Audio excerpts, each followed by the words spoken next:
Hey, everybody, welcome to a special office hours. This one is open to the public. We do these every single week in the inner circle as part of your membership. So we are kind of used to doing this where you can join and ask any questions. We help each other because I don't know the answer to everything, and I'm the first one to tell you I don't know. Ask in the group or if anyone on the call knows, and we get some good collaboration there. Sometimes it sparks for us to actually schedule with an expert to get a class done, and we have regular classes as well as part of the membership.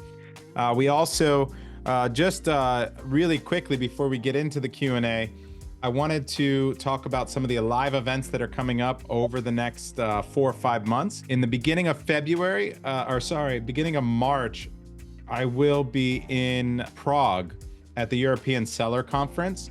End of March, I will be in Prosper. Before Prosper is MDS's event called Ignite. I think both events are pretty solid if you're already selling and doing any type of private label, a lot of high-level sellers at both. We have our golf party that we do at Prosper. Last year, we had 475 people attend the party. We're expecting pretty close to that again this year. In February, there's a small event that only has a few spaces left, and it's a mastermind event that Kevin King hosts in Austin called the Market Masters event, and that you can find that the details on that at billiondollarsellersummit.com. In April, I'm at the actual Billion Dollar Seller Summit. It's in Iceland this year. Pretty exciting. That's a very high level event. The median average of sales at that event was $7.5 million at the last one. So very high level event, very fun. He mixes fun and learning and networking. And then in May, we have Camp Ecom. So Camp Ecom is our event. It's 2 or 3 days. The first day is for $1 million sellers and up to do an executive training around hiring, planning, working backwards, org charts, scaling your business to 7 and 8 figures. And the second and third day are the tactical. So whereas most events are people speaking at you from stage and you usually retain 5% of it and implement 1% of it or less, this is a hands-on tactical workshop with 2 tracks. One is pre-launch and one is post-launch. And you will be working on or in your business or on worksheets as people are speaking to you from stage and guiding you through it. You will also be doing guided group exercises and contests as part of it. It is at an all-inclusive resort in Cancun, and early bird pricing expires in the next few days. So I highly recommend you grab the tickets now. Inner Circle members and DataDive users do have a discount on Camp Ecom tickets. The website is campecom.com. Email about discounts. But I expect to see you guys at some live events. It's the best way to build your tribe, to meet each other, to learn from each other, and to grow your business and become successful. So with that, we can get started. We did have Mary join and ask a question. We can jump straight into your question, Mary. You were asking about the master keyword list and then the roots section in DataDive. So if I were looking at DataDive, and I can pull up a dive, I think that might be the best way, is to kind of guide you through it. All right, let's look at this type of baby product.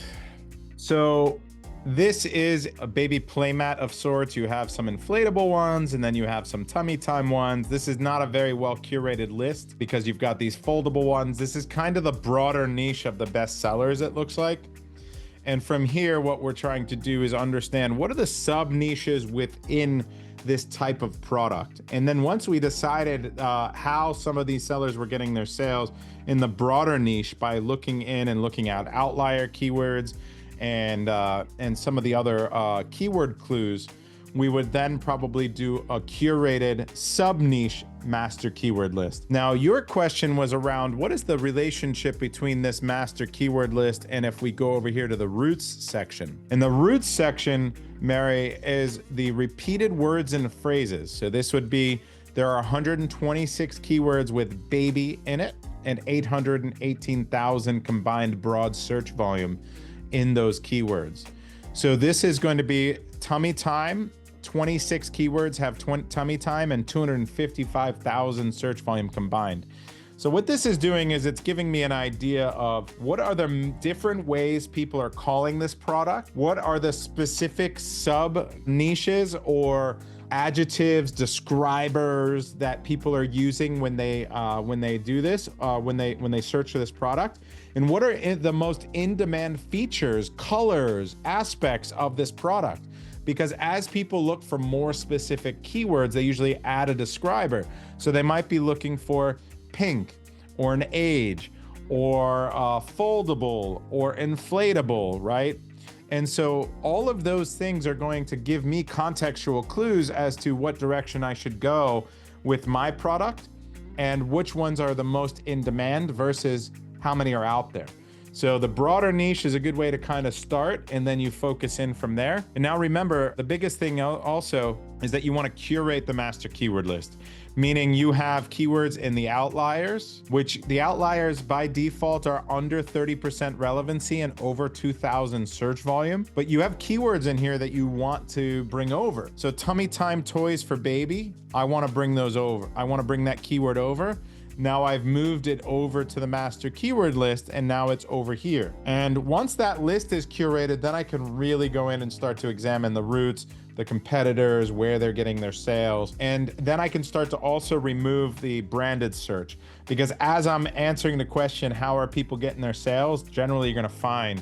So if I just search, for example, Einstein, I see right here that there are 2 keywords with Einstein here in the master keyword list, but on the outliers, there's 7.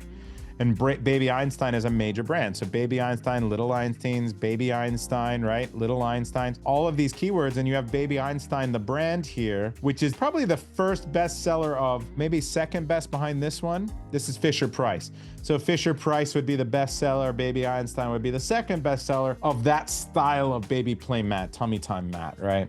So this way, I'm painting the picture and I really understand the broader niche, the keywords, branded search, what I can duplicate, what I can't, and I can get a very good idea of an evaluation of risk, how I can compete or get better at SEO. I hope that answered your question, Mary. So how do you handle a situation that you have a product that is ranking top 10 for many keywords, but still 70% of your sales are from ads? Is this a case of cannibalized spend?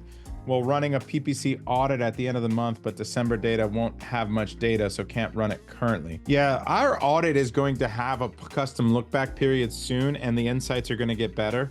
What we released in beta for the audit from DataDive is very, very, like 20% of what we will eventually release in the general release.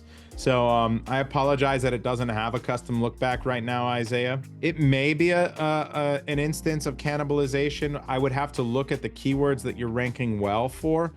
If they're broad keywords and the distribution of sales are wide on them, that could be it. But if you're in the top 1, 2, or 3 organically, and you're also the top 1, 2, or 3 from your ads perspective, like top of search mostly, then you can try to test turning it off for a day, right? Like reducing your ad spend significantly. Let's say you're spending $70 a day or $50 a day. Reduce it to 10 or 5, then back up to the normal spend for the next day.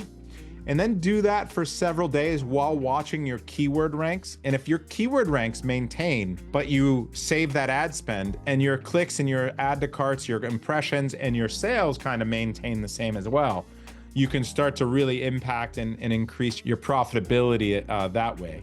But the key is, like, if you start to slide organically, turn those ads back on, because those ads were the main lever holding your organic ranks up, if that makes sense. Hold on. I've literally helped hundreds of people become millionaires selling on Amazon, and I want you to be next. Check out the free masterclasses below. You need to be there. I'll see you there. Been away from the Amazon landscape since January 2024 due to some family commitments. I have one specific question. What has changed in 1 year? What should we keep an eye out and make sure we not to miss while launching a new brand? 2 to 3 initial products in 2025. So what has changed is going to be the way that you write your listing. You know, your title needs to be under 200 characters. We're very careful not to repeat the same word that we want to rank for more than 3 times throughout the entire listing, because you start to lose your ability to rank for it. Amazon built that into their algorithm as a protector. So they don't want you to repeat a keyword more than twice in your title anymore. So if you've got that tummy time mat or that baby mat, then you don't want to use, so like it was activity mat was a big one. So I wouldn't use infant activity mat, baby activity mat, and activity mat, right? I wouldn't use all three of those. I would probably use no more than two. Now this one has play mat, tummy time mat. It has, gym mat, right? So depending on the type of mat it is, because there were several sub niches here, you wouldn't need to use it. Now, mat itself might be repeated a few times there, and you got to be careful, but I'm not trying to rank just for mat. But in the title, I would probably only put mat twice. Even though I'm not trying to rank for it, I could use it again later in my bullets. So you've got to be selective with the way you write your listing. We've got a brand new update to the listing writer that will give you that check and then read your title and then tell you if you're in compliance. That update should be pushing out. I don't know if we actually pushed it out yet. I saw it in the dev environment last week. I don't know if we've actually pushed it yet, but you can expect that update within DataDive Listing Builder very shortly. So what's an ideal strategy for low pricing products under $7 in 2025? Zishan, I avoid those, man. I can't give you a good pricing strategy or a strategy for low priced products. I think you're competing and playing with fire there. You know, with Amazon increasing their placement fees, it ate all your profits, right? If you had one of those that were successful a year ago before Amazon changed their fees for placement, like for sending your products in, you were probably doing good, making $1.50 a sale. That $1.50 disappeared like that as soon as they required you send it to four placements or 4 or 5 places instead of 1, right? Amazon is going to continue to try to eat our margins because Jeff Bezos is famous for saying our margin is his opportunity. We have to understand that they are a way for us to make money. They're not necessarily our best friends. It's a real business and we need to try to set our margins higher, and you can't do that with those $7 products. So I avoid them. That's kind of the way that I see it. So I can't really give you any advice there. Would you go for a big market with lots of competition or a small market with less competition, Matt asks. Matt, I think that this depends on your level of sophistication, your budget, and then the overall risk and keywords and saturation of the market. Now, we give you a good tool within DataDive with our scorecard. So if I were to share this again, I think that the questions that I'm asking here are very relevant to that. So if I were to do a product scorecard for this product, we have these 4 buckets of questions. So like, let's say I look at the competitiveness and more than 7 of my top 10 competitors have more than 1,000 reviews. This is a threatening risk, right? And then Amazon SEO, more than 10 of my competitors on the first page for more than 60%, so considered strong. That's really tough. That's nearing a deal breaker. And if I come back over here to my master keyword list, right, and I look at this and I see how many are strong and very strong, and then I go to the overview, I've got, out of all of these competitors, there are 23 here that my team put way too many here, first of all. You don't want this many, right? So if I were to go clean this up, I mean, I would probably only have 20 at the most. But what they've got here, 22, 45, 49 competitors. That's insane, right? There's way too many. And of that though, look how many are strong or very strong. 22 competitors are strong or very strong. And that's even with this, with so many weak competitors.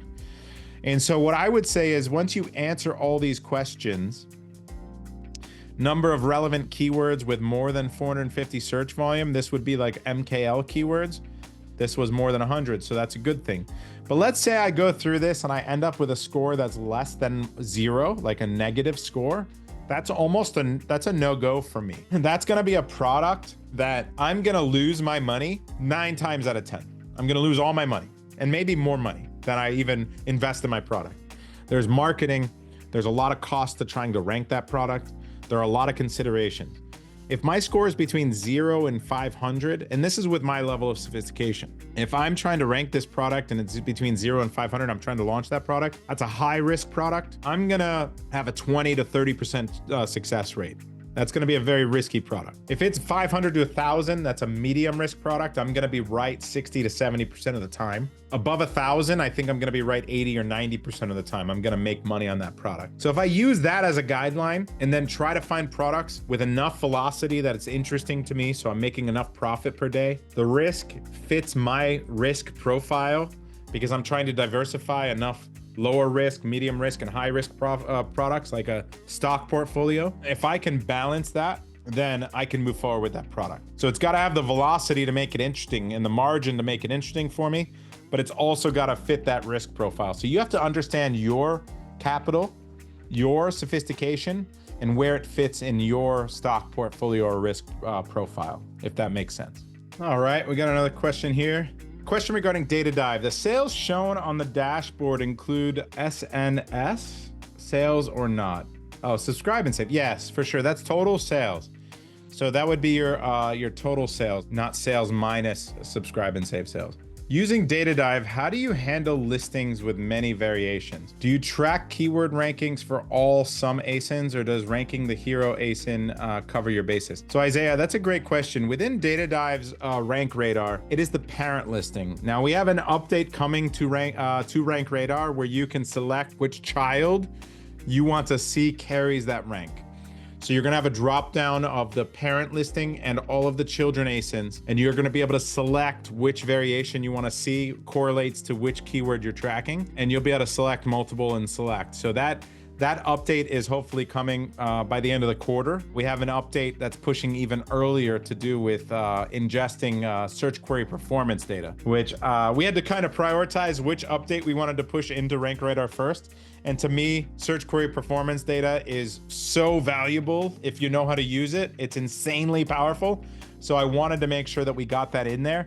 And so that's the next update we're pushing. It was a big lift to be able to figure out how to grab it from Amazon because they don't add it to the API, and then how to enrich that data in order to make it usable for you, which is what we're experts at. So the SQP data is coming, and then the breakdown of ASIN ranking is coming for you, like child ranking is coming for you next. Now, the way that I handle variations, it's very important. Variation strategies are a huge way to be successful on Amazon, because the way that I think of variations is a way, first of all, to increase your overall conversion rate. Think about it this way. If I land on a listing and I'm shopping and I want a product, and then I see that there are many sizes and colors for me to choose from, I am naturally satisfying my urge to shop and my need, psychological need to feel like I've researched, right? We just all have it ingrained in us that we need to search a certain amount of time before we buy something, even impulse buys to an extent. The bigger the item, the more expensive, like the more we might need to satisfy that. But the more options I have, the higher my conversion rate goes up. Now, this is shown many times in data with real science and data analysis that shows you the more variations you add, you will increase your conversion rate. Now, so I use it for that. The second reason that I do it is, and you must do that if your competitors have variations and you don't. So think about it this way. If you are only launching one very good listing, let's say my design of that kick mat is gorgeous. Got a wonderful, beautiful animal. It's like I've got the best looking, cutest giraffe ever on my kick mat, right? And my piano is better, it lights up, my main image is amazing, my price is great. But all of my competitors have 6 variations, different styles. They've got a sloth and a dinosaur and a cute unicorn and this and other animals, and they've got all those options in different colors. Their conversion rate is going to always be higher than mine. So I have to do those variations in order to make sure that I am going to be able to compete. Because if my conversion rate is less than my competitors when I launch my product, I will be behind in being able to rank my keywords, and my ads will convert worse than theirs too. Now, that's without saying that they have more reviews, that they've been around longer, that they have brand names in some of these instances, right? And I'm trying to overcome some of those challenges already. It becomes insurmountable if I don't have enough options and variations to where I can try to maximize that conversion with that lever of extra variations. Now, another lever for conversion is going to be price. So if I want to launch one variation, I might need to have my price as half in order to maintain that conversion rate. And I don't want to do that. I might not be able to make any money for a while, right? So more variations, higher conversion, I can compete. Now, the third reason would be in order to use every single variation as its own source of traffic. So to your point with being able to track keywords that have which variation is holding which keyword, I want to be able to map that myself before I launch.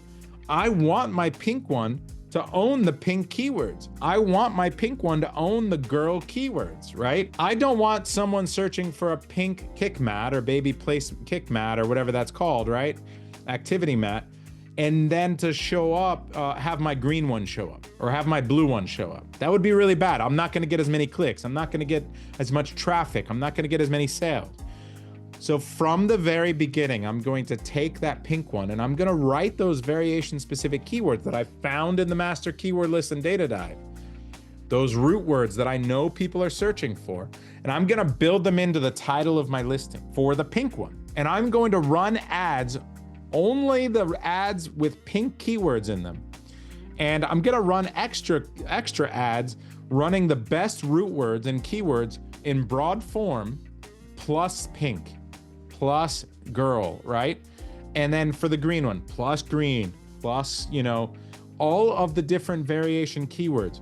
Now what I'm doing now is I'm casting a wider net in my ads to go grab additional traffic and funnel it into my listing. And once they land in there, they might say, hey, I was searching for a green one because I thought I wanted a green one. And there might only be 50 people a month that search for the green one, but I'm gonna catch them, right? Because I'm running an ad for it and I've got a green variation. Then they land on it and they're like, you know what? I think my girl would like the pink one better. Or you know what? I think I'm gonna get the blue one instead, right? Or the purple one. Now, if my competitors don't do that same strategy, they didn't capture that additional traffic. And then that's a way I can win. So variation strategies are crucial for winning on Amazon moving forward. And you have to be able to display that in your main imagery. You have to be able to do that with your SEO tactics. You need to really have an in-depth knowledge of SEO, and you have to be able to have a very in-depth knowledge of ads and how you're running your ads to target only those specific variation SKUs. So I hope that was a pretty detailed answer there around variations and why it's so important, but you'll be able to see, like, within the master keyword list, how many of what your competitors have as far as variations. As a matter of fact, let me show you really quickly. It's such an important part of DataDive that we have it right up here. I have it pinned up here. And it's like the bestseller has 2, Fisher Price has 3. Look at this one. This is a private label brand. They're selling this baby mat. Now this is just like, it looks like just a comfortable mat that can fit inside of a playpen area. It's a crawling mat for playpen, but they show it out in the open and it's padded for the kids to crawl around on. But look how many variations they have. 10 variations. Right now, they're not doing the best from these keywords. They have 700,000. So if I want to, let's use DataDive really quickly and use this as a case study. Why does this guy have 13,000 sales, right? And the next, this is a foldable mat. There's no one else really around them with this type of mat. If I look at what keywords they're winning on from the master keyword list, baby playmat for baby, and this one's misspelled. Mats for babies. Look at this. They're number 1 for all these keywords, crushing that. Infant mats for this. But you know what else they're doing right? They have 700,000 additional search volume and 100 extra keywords on the outliers tab that they're winning on. And I want to know what those are. So what I'm going to do is I'm going to come over here and I'm going to sort. Look at this. They're number 1 for all these keywords. Toddler playmat, playmats for toddlers, thick playmat for baby, padded playmat for baby, washable playmat, large baby playmat, soft playmat. These are all awesome keywords for this product that should be moved over to the master keyword list. Now, they were over here in the outliers with a lower relevancy because we have too many competitors here that are diluting the data. And this is a good study for you guys to see that if you select too many bad competitors, like look how many of these competitors are just not good. And these are all these types. And I think that what happened here is 2 niches were kind of combined. Like these types of mats were all combined with these other types. But the reality is, look at how good this guy is at SEO with all these different options. And you've got sizes in here. And if I go look at them, they're ranked well for multiple sizes. Does that mean, and they're indexed well for that, does that mean they have multiple sizes? Sure enough, look at this. They've got multiple sizes. Did they figure out what sizes to do based on how often people are searching for? Probably because you know what? Those are standard sizes for playpens for babies. Now, if Fisher-Price, Baby Einstein, any of these major playpen companies have a playmat that has a standard size, 50 by 50, 47 by 47, 71 by 59, whatever it is, you know parents are looking for additional padded mats, right? Now that's great research for me. I had no idea about that until I just learned it just now with the data. And so now I can go in and I can say, you know what, this guy's crushing it. And they figured it out. They created all these standard size that are compatible with all of these different companies, right? And then they had all these designs. And it wasn't even the 10 designs, like they have 10 variations. It's literally just five sizes, two designs. And these are such neutral color designs. Look at this. Do I think I can enter this? You got an earth tones and a boho. Boho is a big keyword for design. It's very fad. A lot of people are decorating with it, blah, blah, blah. But if I come in and I do a bunch of little animals, if I do a boho design, an earth tone design, and then I come in with like a girl design, I do a boy design with cars, I do a spaceship design, do you think I can beat this guy? It'd be really tough. He's number one for all these keywords. Probably not beat him right away. But you know what? I can come in and I can start to take some market share because I'm gonna have more options, right? And I can look for those keywords here for the different designs that people want. Do people want dinosaur? And if I look when I search up here, I see the entire keyword cloud.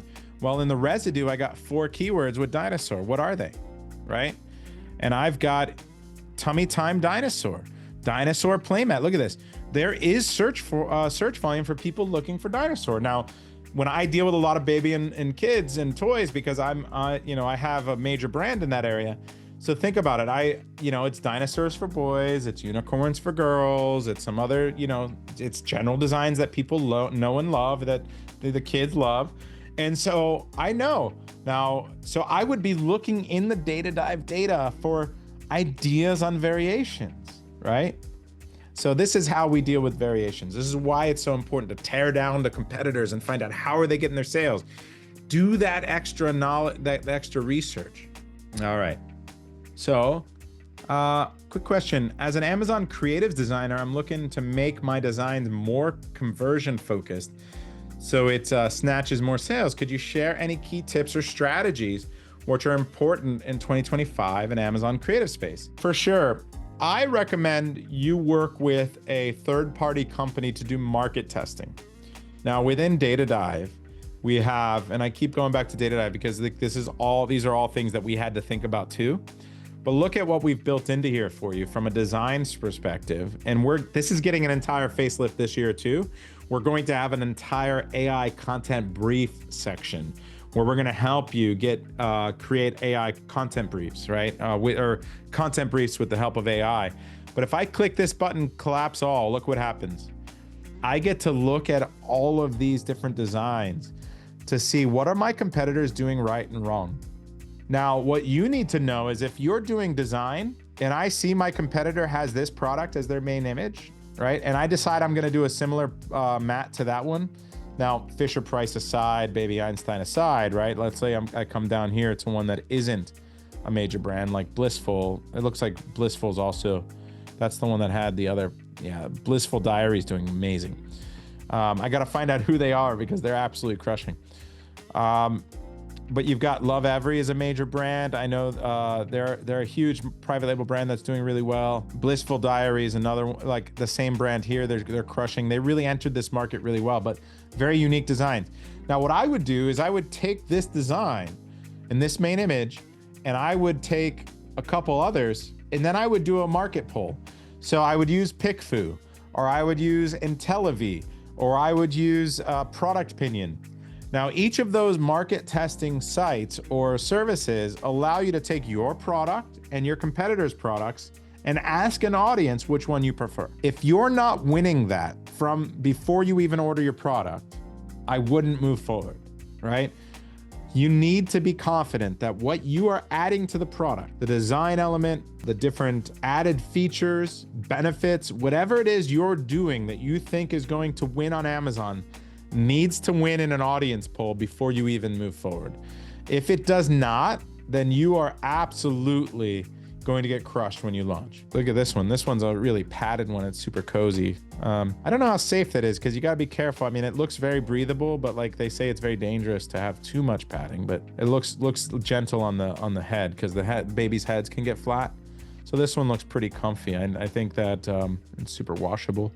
Yeah, look how much content they get. I don't know what they did, but lots of lifestyle, reversible duvet cover. Is this the number one feature that people want to see? I don't know. I think that Ingenuity might be a major brand, but they're not doing a fantastic job as far as main images. But look how many variations they have, right? Like this is absolutely. This product should not be a variation of these products, right? Like these are not different styles. This is a completely different product, but that aside, you can see that, when you combine it all, they're selling quite a few. Could they do better? Absolutely. This is not an optimized listing by any means. So you talked yesterday about the premium support service. Do you have a date for it to start? Yeah, Leo. So I think ideally we're going to open that up only to Inner Circle members to start. But what you're referencing that everyone out, this is a public office hours. We have coaches that we have curated that have areas of expertise that can offer blocks of time for premium support. So 4 hours of time as a block, for example, and then they have their own area of expertise. So whether it's product development, product design, or whether it's SEO, whether it's content and conversion optimization, whether it's ads. So you'll have areas of expertise that you can buy blocks of time and a premium from a premium support aspect from a seller systems coach. We're overseeing those calls and coaching them and making sure the coaches are delivering value. Basically the beta of that is starting the 1st of the month. So in the next few days, we'll announce it. But message Marlene or I separately on that. If you want to buy a block of time, we'll discuss it because I need to know what we're getting the form and landing page set up because I need to know what area of expertise you need so that we can match you with the right coach, get on a call and do all that stuff. The discovery, what your outcomes you want. And it's being treated like a real coaching program versus just a consulting thing. It's the way that I did executive coaching for several years and I spent hundreds of thousands of dollars. I was paying my coaches way more than you'll be paying, but there were check-ins and desired outcomes and things along the way that we did. So we want to make sure we treat it very similarly. So what should be the PPC strategy where cost per click on the main keywords is $8? And only main keywords generates 100% PPC sales. Wow. This is a newly launched product and how to reduce CPC. So Griffins, this sounds like a super competitive product that's either very expensive or has a lifetime value with a reorderability. So supplements, skincare, makeup, something like that, something consumable. Now, when you first launch, most of your sales are going to be PPC. If you did your launch correctly with regards to a honeymoon period, optimized listing from an SEO perspective using DataDive, targeting the right keywords at launch, you should be ranked on the first page for many of your keywords in the first week. This is very common. Now, some of these keywords are very competitive, very expensive, like you're showing or saying. If you did not do those things, you have an uphill battle for organic ranks. And then the organic ranks are where you start to offset the ads clicks and the ads purchases. So for this perspective, what I'd want to know is what is your conversion rate? What have you done to optimize conversion and design? What did you do differently as a value proposition for your product versus your competitors? What kind of market testing did you do before you launched it? If it's a super competitive category, and you have a subscribe and save element, are you running a subscribe and save coupon very aggressively for your first purchase? That's a very important element. In those same very competitive niches, are you running any outside traffic? Google, TikTok, are you working with influencers? Do you have a list that you've launched to? The launch strategy for these highly competitive products is a little bit different than launching into a medium to lower risk product. So there's a lot of unknowns here for me to be able to answer that, but a lot of it has to do with the fundamentals we teach in the Inner Circle. Yeah, so if I understand you correctly, you suggest using different titles for your variations to maximize SEO, but we have products in the clothing category, and we got a slap on the wrist for using different titles, and we actually had to take a little online training, so which implied that the Explain titles it had to there. be the same except for like style or color. So Yeah, uh, exactly. So there, shorter titles might be better because if your style or color is within the first 150 or so characters, you can index for it. But also changing the name of the style or color to be an indexable term or a ranking term can be really helpful too. So instead of calling it like just green, you could call it like green turtleneck, green men's turtleneck instead of just green. All right. And then that might get you that extra indexing for the green men's turtleneck keyword. got it. Thank you. You mentioned about repetition in the title and we changed accordingly. Thank you. What about repetition in the bullet points? Is Amazon going to enforce there? They're not enforcing in the bullets, but remember, Maria, you don't want to have the same word you want to rank for more than 3 times throughout your entire listing. If Amazon reads that with the algorithm, they will start to reduce your ability to rank for those keywords. Kenji, and profits, how accurate are the shipping estimates when used for rough product profitability research? We update the shipping every 2 months. So just to give you an idea, we actually had a conversation about this today. We want to update it more often. We might plug in with a major freight forwarder who can give us those rates regularly and then kind of link out to get those quotes. But it's tough with everything changing as much as it has in the last year. I would say you can estimate that will be the minimum it will likely be because you might need to place from multiple places. You'll have placement fees that might not be associated. The profit section of DataDive will get an entire facelift as well. You'll have a basic profitability and then a more in-depth profitability so that you can get a real quick answer and with some estimates, and then you'll have the more in-depth profits tool. And a lot of that we'll try to pull for you so that a lot of it is already there for you. So is there a niche that the top sellers have too much velocity for me to be able to get into affordably? Oh, if there is. But there are other mid-tier sellers that have a more manageable sales velocity. Would you still consider it a viable product? Kenji, the question to answer there would be like, why are the best sellers getting so many sales? So how are they getting their sales? If those sales are not duplicatable, then it's not a concern. But if you launch something really well and it exceeds your expectations and you run out of stock, you're just going to hurt yourself. You can end up losing all your money.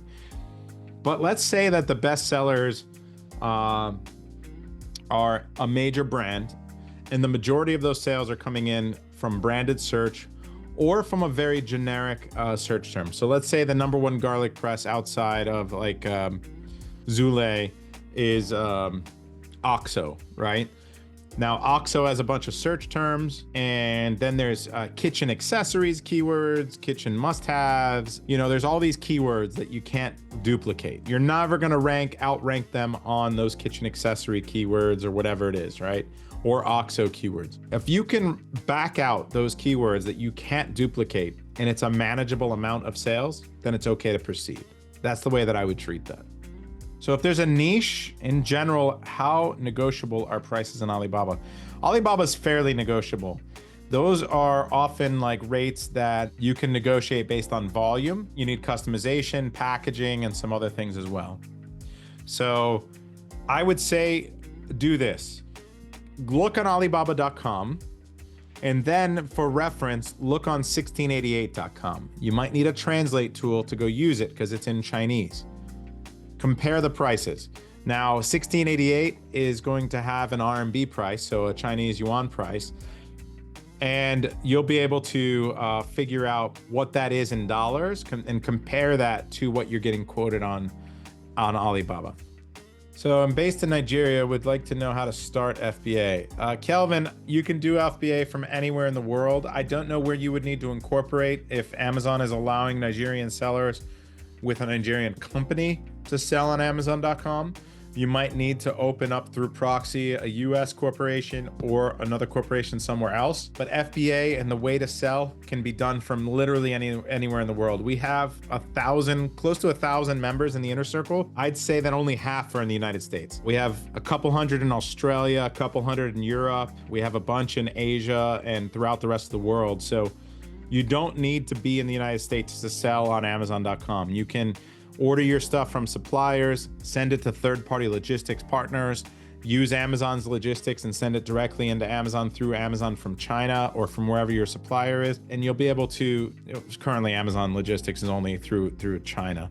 But if you're sourcing in the US, you can send it straight into Amazon. You don't ever need to see your goods or control them or own them or hold them or have your own warehouse or take possession of them before you send them in. So you can do this business from anywhere in the world. So when another question, when your product receives a negative review, there is an option to issue a refund. Is that this option within Amazon TOS? Yeah, of course. If they're offering you the option to issue a refund, you do it, but you don't ever offer the refund and also ask them to change the review. Here's the thing about reviews. There's two things you never do for a review request. The first is you never give them anything, a discount on their future products, a discount on their current, a refund, a free guide, a free gift. You never give them anything in the same communication or within a communication or two of asking them for a review. That'll get you in trouble because that is called quid pro quo. I'll do this for you, you do this for me, right? Don't ever do that. The second is you never describe the reviews. You never use an adjective. It is only a review. It's not a positive review. It's not an honest review. You don't ever describe the review in any way. You just say the word review, all right? If you do those two things, you'll be safe, okay? So in the same communication, whether it's an insert card, whether it's an email, whether it's on a landing page, never, ever, ever have the review have an adjective or a descriptor, and never, ever do it where you're giving them anything at the same time, okay? Do you recommend Scale Insights for PPC management? In 2025, DataDive is going to offer PPC management with semi-automated solutions. Yes.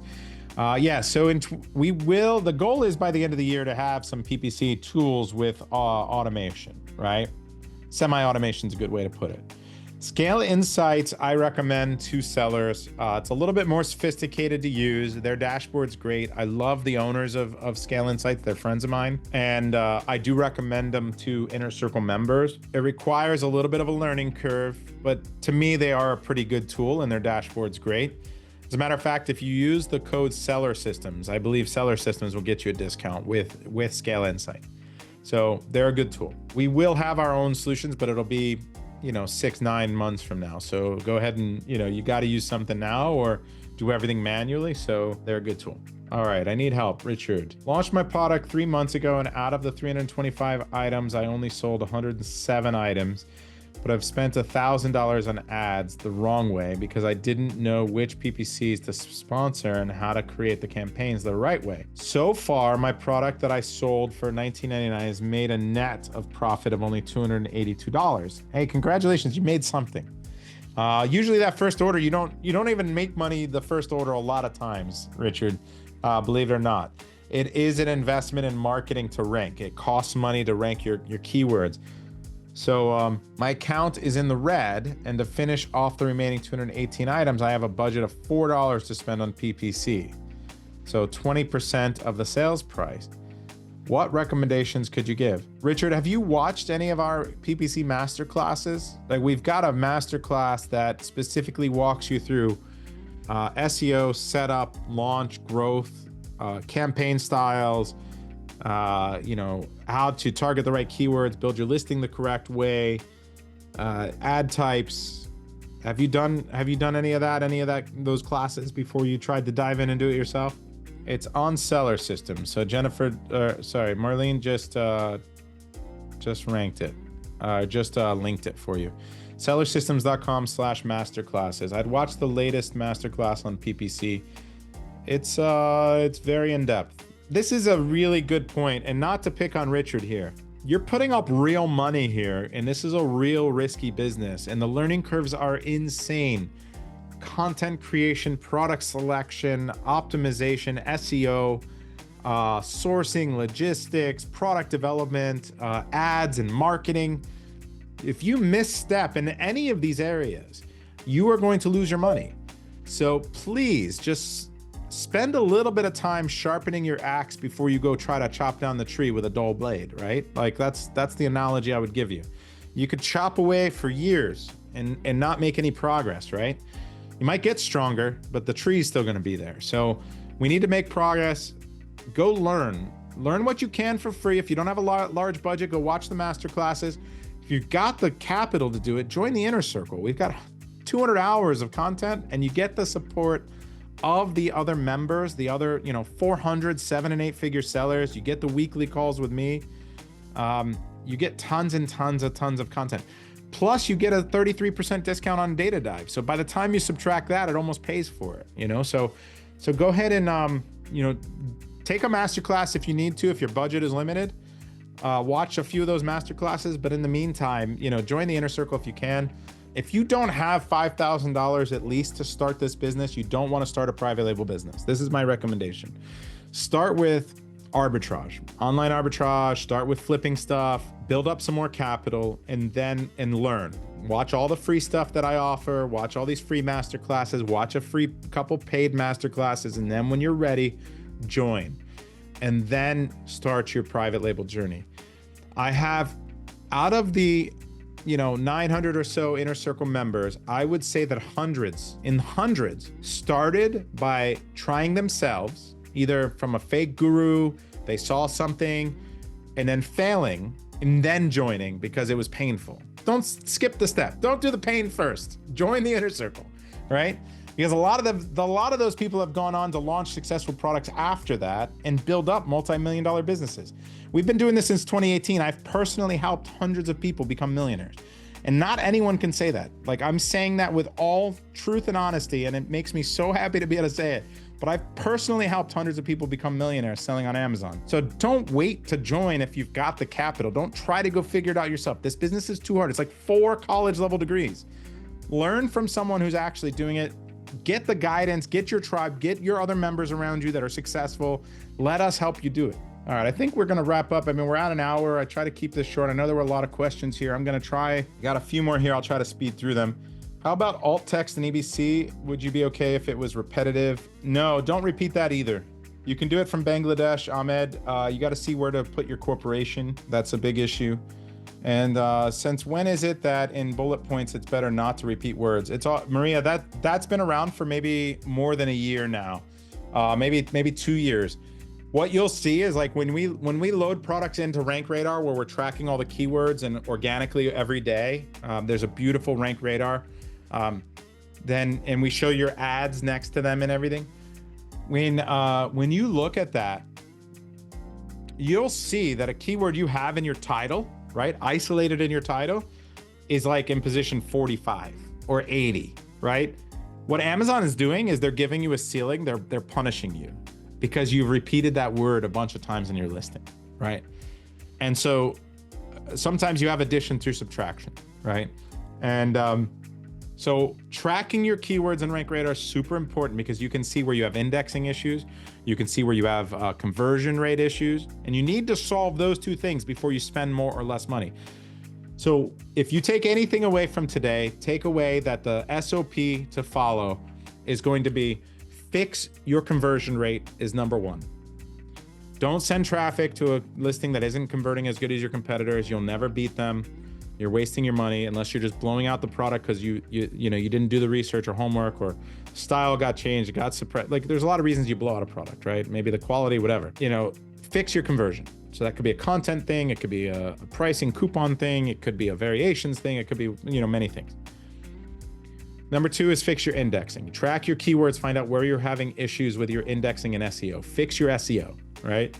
Then go in and spend more or less money on the right keywords. Figure out how to do ads like a pro, where you have all of the different keywords being hit in the right way, in the right placement. So top of search, rest of search, product placement pages.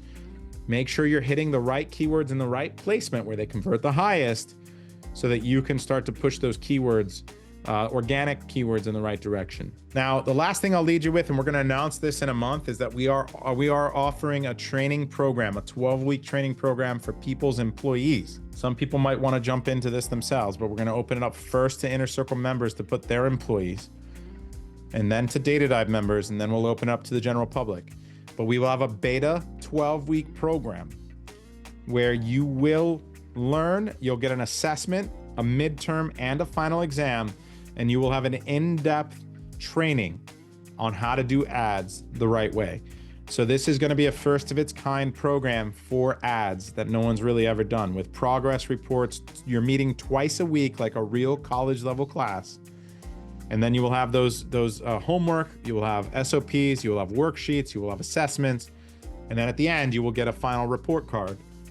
And the goal is that you put your employees through it so that they can level up. But some people want to go in through themselves. We're going to open that up in a beta class to only 50 people.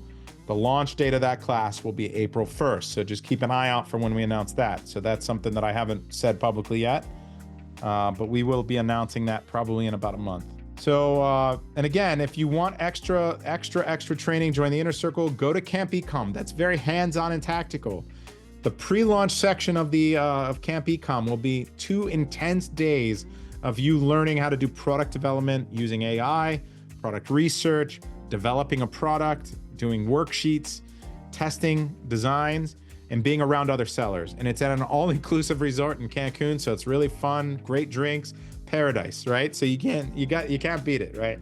So go to campecom.com and make sure you buy tickets. The early bird ends in a few days. All right, guys. That's gonna wrap it up for us. I appreciate it. If you need any additional help, reach out. We are available. You can go to sellersystems.com. I think we have a hello@sellersystems.com. Join the Facebook groups. Keep an eye on our content for when we do more classes and master classes in the future. Subscribe to our YouTube channel, subscribe to our newsletter, and keep an eye out on any other places we're going to be. Come meet us at some of the events I mentioned at the beginning of the call. But I'm looking forward to meeting you guys in person and continuing to help. I love meeting everybody. I live for seeing you guys succeed. So share your wins with me too. I love it. Take care, everybody. Cheers.